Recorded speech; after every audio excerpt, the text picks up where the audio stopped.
Hai semuanya, jadinya gue udah melakukan hobi ngebuat game atau game developing selama kurang lebih 3 tahun. Dan gue sih suka banget ya sama hobi itu, soalnya selain gue bisa bikin game gue sendiri, gue juga bisa nambah skill lain kayak modding, gambar art. Habis itu juga mungkin bikin musik, habis itu juga marketing dan kerjasama dan lain-lain. Tapi ada juga hal-hal nggak enak yang gue temuin selama 3 tahun tersebut yang gue akan kasih tahu di video kali ini. Harapannya di video kali ini gue bisa bagi keluh kesah yang udah nyangkut di otak gue selama 3 tahun tersebut, dan mungkin kalian bisa kasih pendapat soal itu. Selain itu, buat kalian yang mau mulai game development atau sedang menjalankannya, kalian mungkin bisa jadi lebih aware dalam melakukan hobi game dev ini. Keluh kesah pertama itu adalah game dev merupakan hobi baru di Indonesia. Nah, keluhan utama gue sebagai game developer terutama di Indonesia ya, itu bahwa hobi ini tuh masih fresh banget di negara ini. Pastinya hobi ngebuat game di sini udah ada dari dulu, tahun 2000-an juga udah ada. Tapi skalanya belum besar. Studio-studio game di Indonesia juga masih jarang yang kedengaran ya. Jujur aja satu-satunya studio game yang gua denger ya, yang senior, itu kurang lebih kayak Toge Production, abis itu Agate, abis itu Mojiken Studio, dan lebih dari itu gua jarang denger ya. Sampai-sampai game lokal yang dimainin di Indonesia sama gamer-gamernya itu cuma 0,4%. Bayangin, 0,4%. Bukan 10, bukan 4, tapi 0,4%. Kecil banget kan? Nah, kenapa ini terjadi? Kalau kalian ingat di video gue yang sebelumnya, gue bilang kalau bikin game itu sekarang gampang berkat kemajuan teknologi. Nah, sayangnya di Indonesia kemajuan teknologinya itu belum begitu memadai ya. Maksudnya internetnya aja masih slow, kominfo masih blok website ini itu, habis itu sekolah masih jarang yang diajarin cara programming atau cara bikin game, dan belum banyak orang yang punya laptop atau komputer. Ini menyebabkan banyak orang yang nggak tertarik dalam bikin game atau nggak tahu bahkan hobi bikin game di tempat pertama. Selera orang yang mainin gamenya di sini itu juga, maaf kata, rada sempit. Kalau kalian amatin, pasti orang-orang di Indonesia itu mainnya kebanyakan game di HP, dan genrenya itu pasti kebanyakan MOBA atau Battle Royale. Dan pilihannya gitu-gitu aja gitu. Maksudnya di antara mainin game dengan genre kayak gitu atau nggak nontonin YouTuber kayak Winda Basudara yang main berbagai macam genre game. Sedangkan kalau di luar negeri itu fans-fansnya dalam berapa banyak genre itu udah banyak banget. Di game kartu udah banyak, di game adventure udah banyak, RPG udah banyak, dating simulator udah banyak. Sedangkan kalau di sini kagak. Makanya penting banget bagi pemerintah untuk mendukung dan memajukan kemajuan teknologi di Indonesia dan ilmu dalam bikin game. Nah, meskipun sama kekurangan itu, peluang dalam bikin game itu gede banget di Indonesia. Contohnya itu adalah Andi Lukito dari studio Akhir Pekan ya, yang bikin berbagai macam game simulator. Sejauh ini dua dulu, yaitu Warnet Simulator dan juga Bakso Simulator yang laku berat. Makanya sekali lagi, kalau mau buat sesuatu yang original itu memang susah, tapi sekali berhasil itu berhasil banget. Keluh kesah kedua yang ada dari diri gua itu adalah marketing 99% dan kualitas cuma 1%. Dan menurut gue ini itu jadi sesuatu yang rada sisi kelam dari game dev ya. Soalnya bayangin aja lu udah capek-capek bikin gamenya, tapi semuanya itu gagal cuman gara-gara lu salah promosiin atau marketing. Karena seperti pada video mentor game dev sebelumnya, gue kasih tahu kalau misalnya game yang bagus itu hanya ngejual apabila game itu diinginkan orang.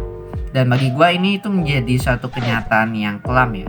Soalnya banyak banget game yang punya marketing bagus hari-hari ini tapi isinya jelek. Dan kebalikannya, banyak banget game yang bagus tapi downloadnya dikit. Dan gue bukannya bilang kalau marketing itu sesuatu yang impossible atau susah ya, tapi gue ingin kasih tahu aja, sayang banget gitu kalau misalnya lu udah capek-capek bikin game, abis itu semuanya runtuh total gara-gara hal kecil ini. Pastinya untuk bidang ini lu itu harus rajin-rajin belajar cara market, entah itu dari promo sosmed, video YouTube kayak begini, atau gabung ke komunitas game dev kayak punyanya gue Jun sekarang juga.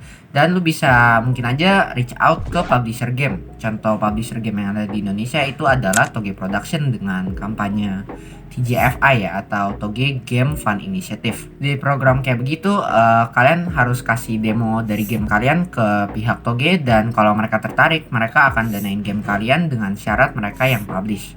Dan menurut gue sih ini kesempatan yang bagus ya bagi kalian yang bisa bertanggung jawab dan udah sebaiknya dewasa untuk ikut program ini. Kenapa gue bilang sebaiknya yang melakukan ini itu adalah orang dewasa yang bertanggung jawab? Ya karena untuk program kayak begini ya, biasanya mereka itu kasih target-target tertentu dan lu harus completein target tersebut dalam waktu tertentu.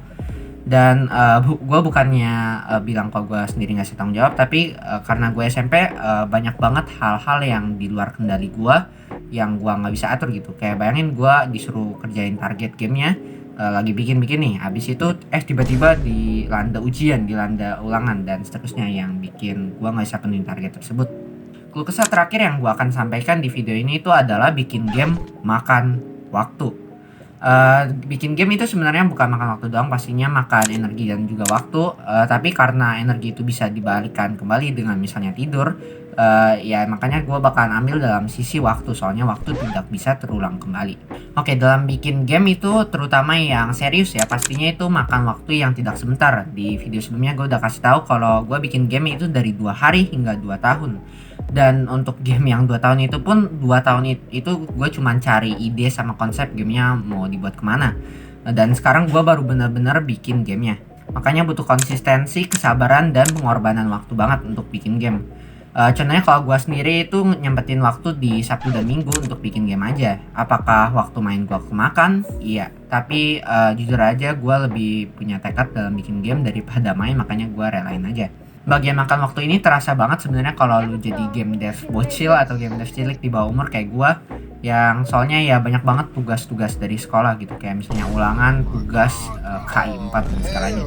Pastinya sekolah yang harus kalian utamain, jangan sampai hobi belaka begini ngeganggu yang utama dalam hidup kalian untuk lulus. Game dev ini tuh benar-benar ngelatih lu untuk ngatur dan menggunakan waktu sebaik-baiknya. Gua sendiri udah game dev 3 tahun tadi itu jadinya bisa atur waktu banget. Salah satu metode yang gue pakai untuk ngatur waktu itu adalah dengan sediain notes dan juga kalender. Gue ada 2 aplikasi ini yang gue rekomen banget bagi kalian untuk bisa atur waktu kalian, yaitu pertama ada Google Calendar dan juga Google Keep Notes. Masuk ke aplikasi yang pertama yaitu Google Calendar. Jadinya dengan aplikasi ini ya seperti namanya itu adalah kalender yang dibuat oleh Google, di mana kalian bisa taruh event-event tertentu di hari-hari dan bulan-bulan tertentu. Aplikasi kedua yang gue katakan tadi itu adalah Google Keep Notes. Dulunya gue pakai standar notes ya, yang kurang lebih kayak notepad, cuman kalian bisa akses secara cloud dan bisa dipakai dari HP dan juga komputer. Namun baru-baru ini temen gue kasih tahu ada aplikasi dari Google namanya Google Keep Notes, di mana kalian bisa kurang lebih kayak notepad online begitu, tapi kalian bisa masukin kayak teks, gambar, checkbox, serta notif, jadinya lebih banyak fiturnya dan kalian jadi lebih fleksibel dalam merencanakan ide-ide kalian. Dan tenang kok, kedua aplikasi tersebut itu 100% gratis dan kalian bisa pakai secara online sekarang juga. Masuk ke bagian kesimpulan. Kesimpulannya intinya mau apapun itu, game dev atau hobi lain pastinya ada plus dan juga minusnya. Ketiga hal yang gue sebutin tadi itu adalah 3 hal utama yang gue alami sebagai game developer. Pastinya ada keluh kesah lain ya, namun menurut gue sisanya rada kecil. Dan untuk setiap keluh kesah tersebut pastinya ada solusinya ya untuk masing-masing masalah. Contohnya untuk game dev itu masih hobi baru di Indonesia, kuncinya adalah tetap sabar dan terus bekerja keras, maka hasil tidak akan mengkhianati proses. Untuk yang kedua soal marketing ya, itu adalah untuk ya pastinya mendalami ilmu marketing ya. Jangan cuma jago dalam bikin gamenya, tapi kalian harus urus juga masalah bisnis. Dan terakhir untuk masalah makan waktu ya, pastinya kalian harus bisa mengatur waktu kalian dan membuat prioritas mana yang penting dan mana yang enggak. Kalian bisa meningkatkan produktivitas dan ngatur waktu kalian dengan 2 aplikasi yang gua sebutkan tadi, yaitu Google Keep Notes dan juga Google Calendar. Dan ya itu aja untuk video kali ini, makasih banget udah nonton, semoga bermanfaat untuk kalian semua. Kalau kalian punya ide video atau saran dan kritik, jangan lupa untuk komen, soalnya hal kayak gitu membantu banget. Oh ya, baru-baru ini gue barusan launch merchandise gue sendiri yang gue kasih nama Nick Shirt. Untuk sekarang baru ada baju ini ya yang gue kasih nama Nick Dev Doodle T-shirt, dimana ada logo gue di depan dan doodle di bagian belakangnya. Tapi akan ada lagi kok untuk kedepannya. Kalau kalian punya ketertarikan untuk beli merchandise ini, jangan lupa untuk cek link di deskripsi, soalnya itu ngebantu gue banget. Dan untuk 10 orang pertama yang beli merchandise ini, gue akan shout out di suatu video mendatang dalam bagaimana gue ngedesain merchandise ini. Jadi kalau kalian tertarik, jangan lupa untuk pre-order sekarang juga. Makasih juga untuk semua pelanggan YouTube membership gue, yaitu Handayani Sumarli di tier Epic Gamer dan juga Discord Dino di tier Gamer. Dan sisanya di tier tester itu ada di layar sini. Makasih banget, soalnya dukungan kalian itu bikin gue makin semangat dalam berkreasi di bidang game dev. Kalau kalian ingin dukung gua dan juga dapetin beberapa keuntungan, jangan lupa untuk klik tombol di bawah ini yang tombol join. Oke, itu aja untuk video kali ini dan sampai jumpa di video selanjutnya. Bye bye.